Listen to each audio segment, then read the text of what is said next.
20 years ago, Umuofia was rocked by a scandal involving a fatal palm oil plantation. Both Chief Obi Okofor and Madam Edenwick had laid claim to it, each presenting documents. The chief who settled the dispute ruled in favor of Okofor. The day the judgment was read, Madam Ada stood in the dust and swore an oath, "You have stolen our future, Obi. You have carved a wound into our house. May the earth never yield peace between Okofor and Wick." From that moment, the hatred was sealed. The Okofor family gained power in the council, and the Nwick family dominated the market, each using their influence to crush the other.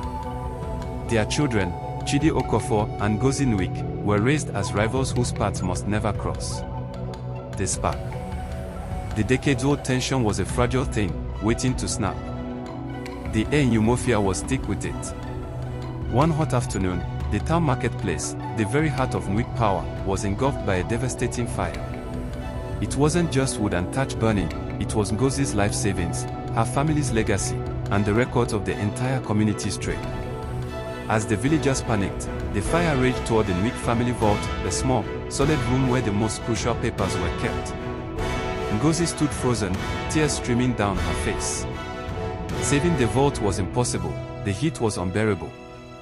Suddenly, a figure materialized through the smoke and confusion. It was Chidi Okofor. He wasn't carrying water, he was carrying the heavy axe used for cutting palm trees. Every eye was on the enemy's son. Was he here to watch the Nwicks burn?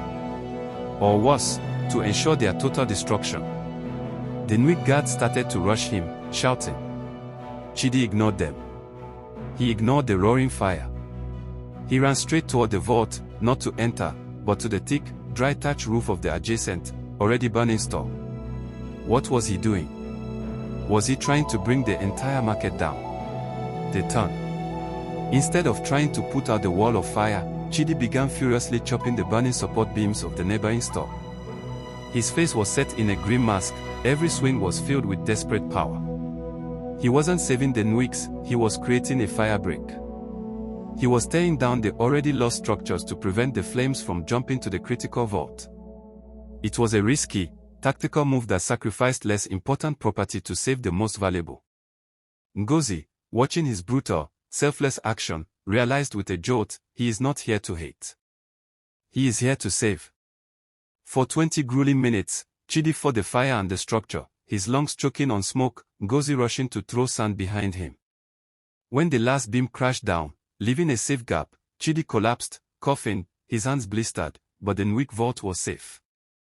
The silence that followed was broken only by the crackle of distant flames. Chidi had performed the ultimate good deed.